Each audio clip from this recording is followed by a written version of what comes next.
All right, now the meeting is recording. Sorry about that.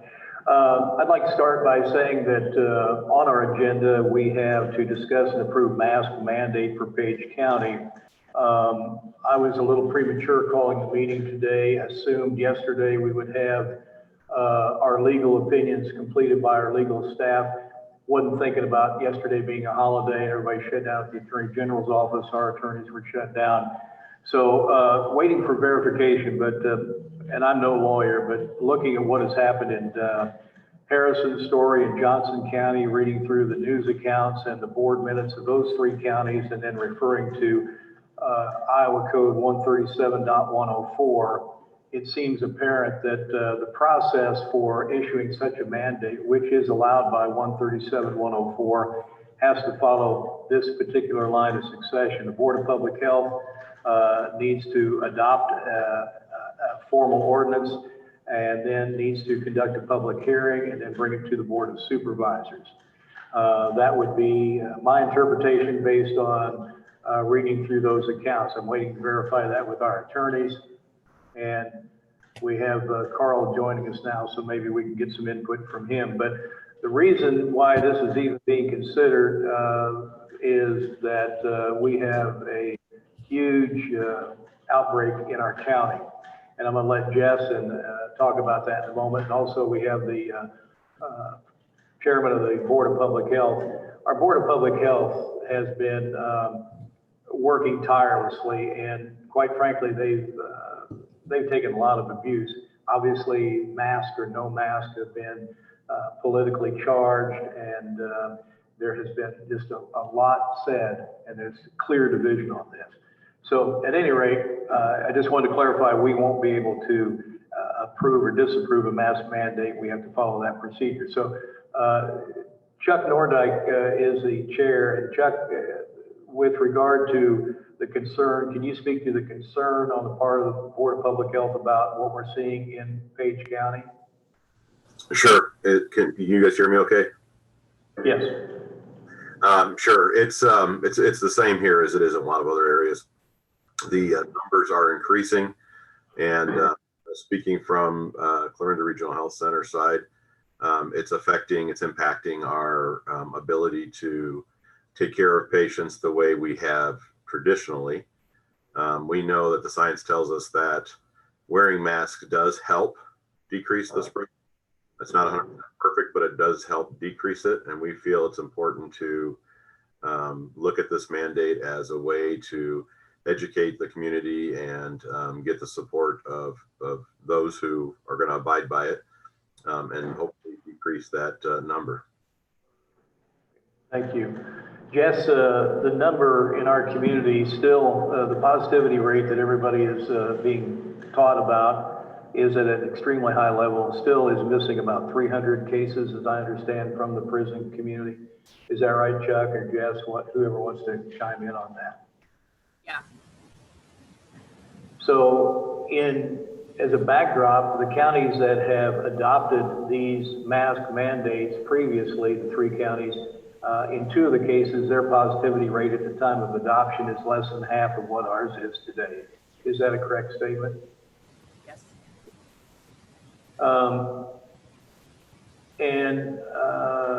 Jess, can you bring us up to date? I know yesterday was kind of a day of relief for everybody. What are our current numbers as of this morning?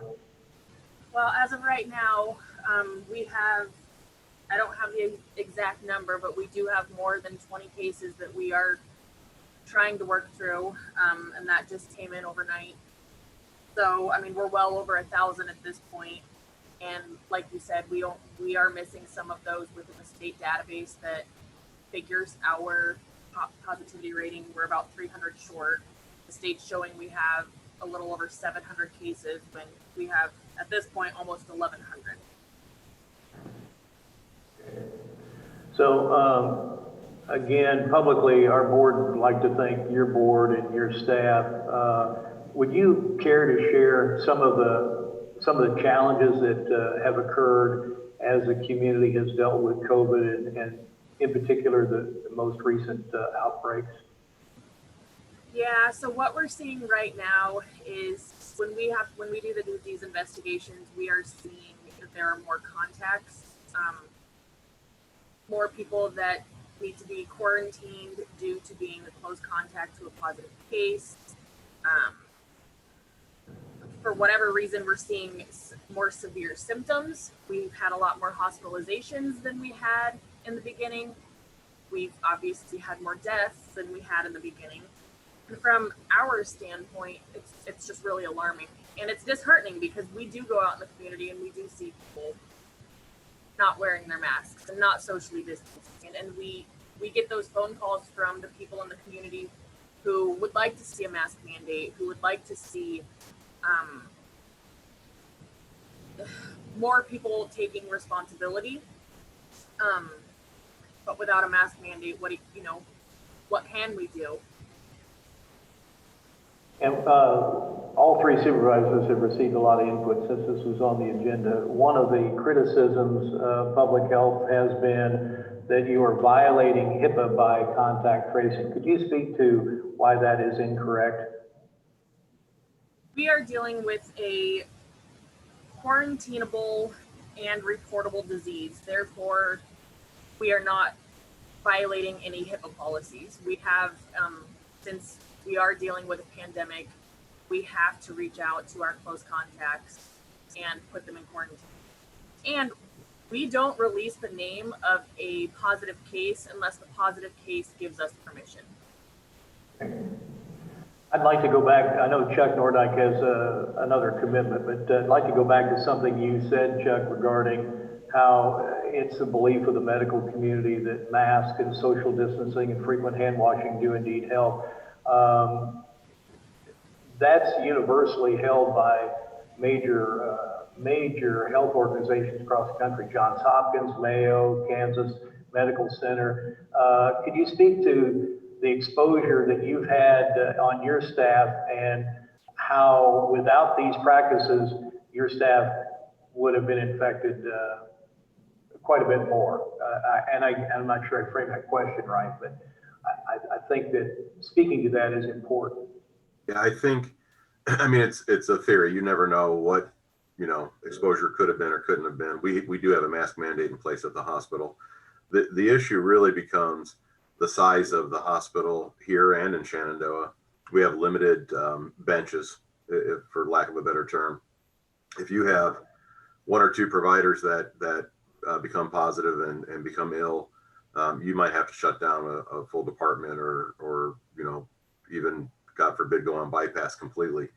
I think that having a mask is a barrier, and it's not, like I said, it's not 100%, but at least it's something that can help prevent the spread and that possible exposure. So I think that's the biggest thing is, we've had staff that are positive, and we have had to change the way we do stuff.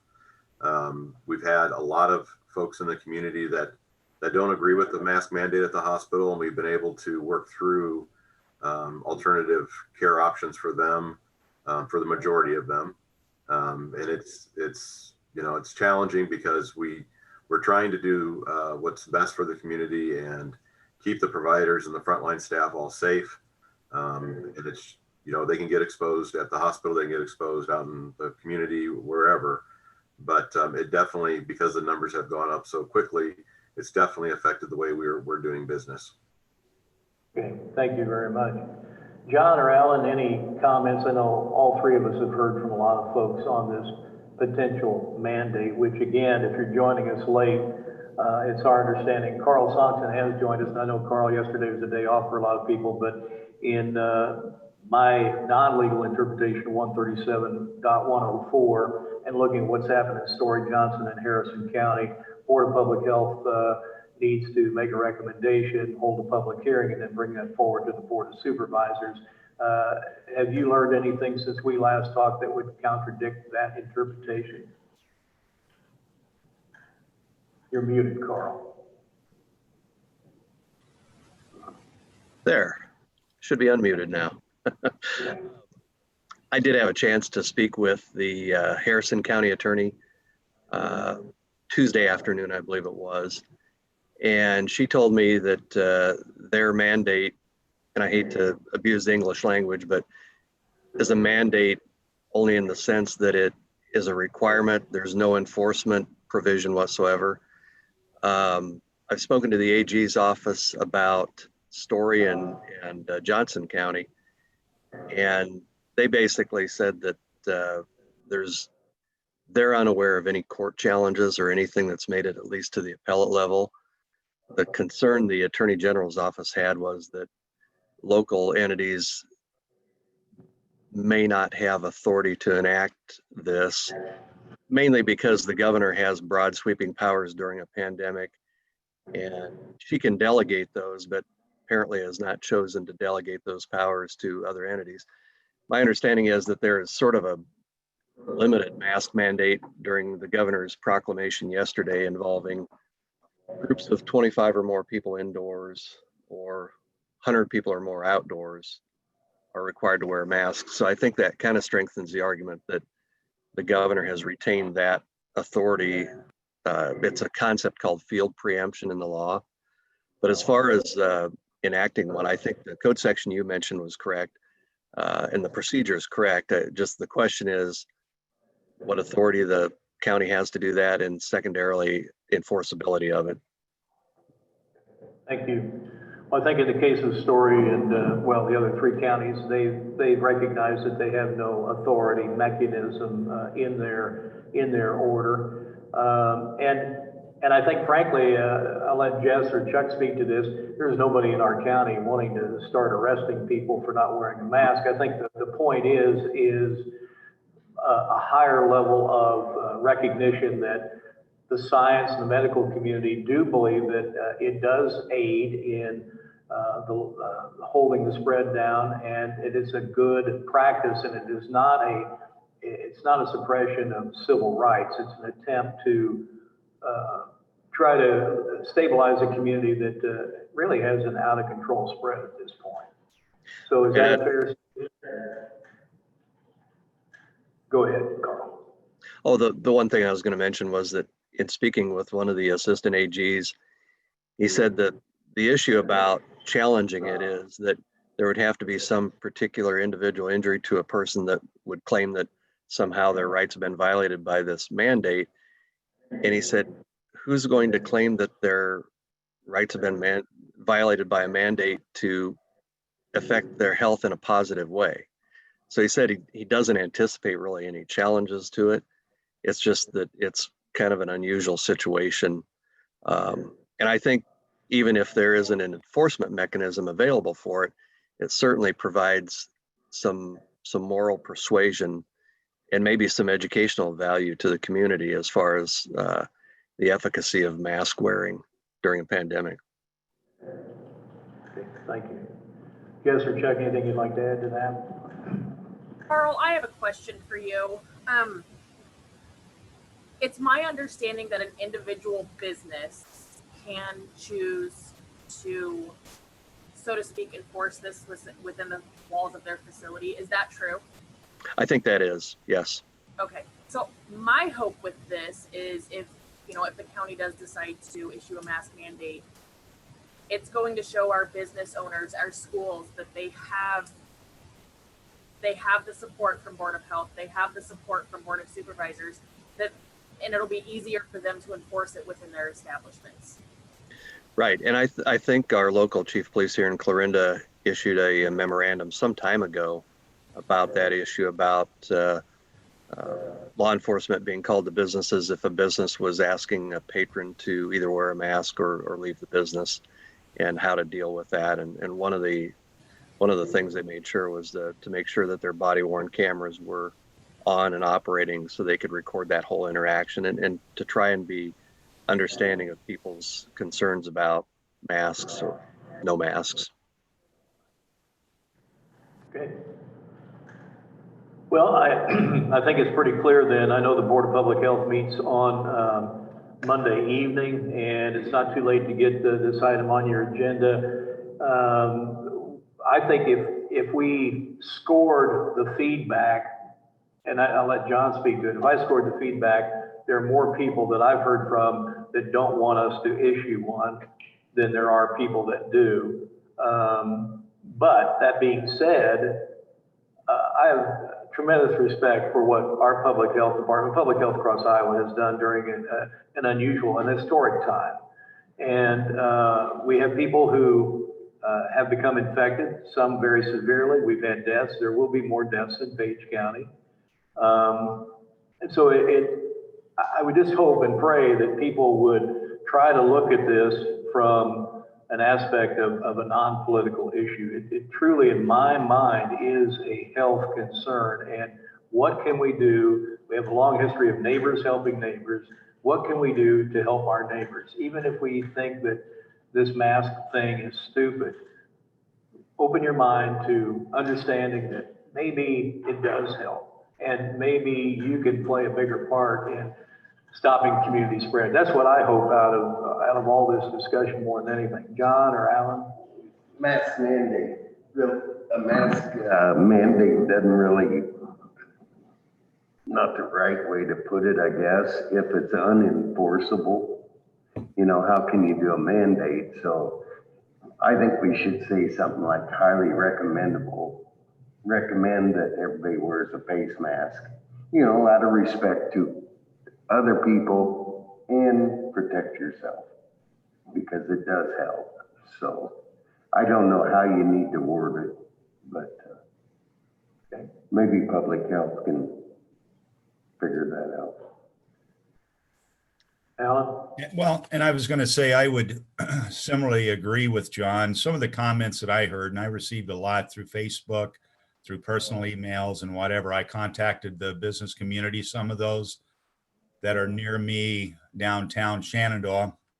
And I'll be very honest, most of the business community would really love to see a strong mandate, strong recommendation. Their biggest concern is, you know, people, I made a comment the other day about respect for others, and maybe I didn't clarify that enough. This is respect for others, especially in the business world. When somebody comes in and infects one of your employees, or just for instance, I've been out of business now for a full week. Now, maybe that doesn't seem like a lot to some people, but that really stinks in the restaurant world when you have food that's perishable and whatever. Next door to me, the shoe store, they have somebody that gets sick from a customer. They have to shut the store down for a minimum of 5 days until they can get it reset. And somebody new in there to run it, if that employee would be a manager. The dentist office, the city of Shenandoah gets affected in a hurry. People think respect is all about me, but respect is really something we should give to others around us. I've got an employee that is still sick after, well, she's had it for 8 or 9 days, 10 days now, and she's still suffering. She's still very concerned about her health. I've got 2 other friends that were infected in other situations. They're still very sick. And they're to be done tomorrow with their quarantine time. And they're still not feeling well enough to be out and about. So this is something that people need to take seriously, but they need to also respect the quarantine issue. You know, when I got the call that one of my employees was ill, first thing I did is I said, well, best thing would be to shut the restaurant down and send everybody home, tell them to take care of themselves, monitor themselves, and not take any chances. And I basically have kind of secluded myself just because I was around that particular person a little bit more than the others. I haven't gotten sick, so I'm very thankful for that. But on the other hand, people need to remember the 6-foot distancing. They need to remember to wash their hands, and they need to learn to ask their friends that they know are sick to stay home. It's not going to kill anybody to stay home, I don't think. It'd be a lot better than being in the hospital in a room, because I can guarantee you that's no fun, because I've been there. So I'm going to quit before upsetting more of my constituents with my comments. But I think a mandate will work only as well as our county residents will respect that. They have to really care and try. They have to have an understanding of others and not just of themselves. I think that's very, very important in our lives. Hopefully people will understand when the Department of Public Health makes their decision Monday night. County, I as a county supervisor, I will support their decision, what they recommend. I believe it's very important. So. Okay. Alan, I'd like to go on record too to say if they decide that this is the way they feel is best, I will support that as well. Understanding that it's a mandate as a recommendation rather than a enforceable mandate. But it is one other point. Like you, I've talked to a lot of business owners in Clarinda, and it's a mixed bag of feeling, but most of them feel, I think, like you had expressed, that it would help them kind of take some heat off of them and their policies. But what was really discouraging, I had one of the business people I talked with yesterday mention that during the checkout process on Monday, the customer was telling the clerk how he had just received his positive test. He was wearing no mask. He was in shopping. And to me, I'm very discouraged that we have people take that approach. Anyway, anything else anybody wants to say? If not, I think we'll move on to the courthouse operating procedures. Just a real quick FYI, Chuck. Yes. This is Carl. In speaking with the Harrison County Attorney, I asked her to send me their ordinance and all their supporting documentation. And so I'm awaiting that. As soon as I get that, I will forward it to you if you want to use that as perhaps a model for our ordinance. Okay, sounds good. I think I might have all of that. I do have story counties as well, and I'd be willing, if or Chuck, if you want some help drafting that, I can model one to present for you, or you guys can do it. But if you need some help, I know you're swamped with contact tracing, so just let me know how I can assist. Okay. All right, thank you. To the county courthouse operating procedures with the high positivity rate in the county. Our current policy is a recommendation. Do we stay there? We've removed the door monitor. Do we look at door monitors again? I don't know what the right answer is, but I think we should probably look at if the change is needed. Now would be a good time to discuss it. We have several department heads here. If you have some comments relative to how the operation of the courthouse is going with regard to the high positivity rate, if any changes are recommended, not recommended, now would be a great time to bring those forward. Jess, did you have another comment there before we switch gears too far? Jess? Yeah, sorry. I was just going to tell Carl, I have all of that documentation. So I'll send it over to you from Harrison County. Okay, thanks. Awesome. Okay. Sorry. Yeah, no problem. Thank you. So nothing from our elected officials, things going okay. I think we've done a good job staying operational with COVID, but I think we probably have a greater challenge to stay that way with the amount of cases we have in our county. Of course, the election is over. There's no taxes being paid, so courthouse traffic probably is not going to peak for a while. That probably helps us some. Jason, everything's working? Of course, you're kind of isolated. Okay, so if there's no recommendation by any of our electeds, then I guess we're going to operate as we currently are.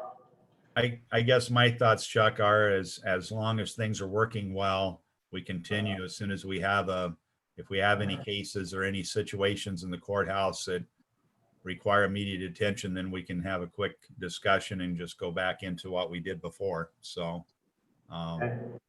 That would be my thoughts. I'm fine with that. Are you okay with that? I'm fine. All right. So it is time to look at the October 27th minutes. Everybody's had those sent. Have you had a chance to read them? Any additions, corrections, deletions? If not, entertain a motion. Motion to approve. I'll Okay. second the motion. All right, we have a motion and a second. All in favor, say aye. Aye. Aye. Okay, motion carries. Motion to adjourn. So moved. Okay, Second. second by Herzberg. All in favor, say aye. Aye. Aye. Okay. All right, thank you for coming. Have a good day, Alan. Thanks. You guys too. Oh, here's a note that I didn't see. I'll put it, we're out of session, but Are you feeling good, Alan? Yeah, I'm still at 100%.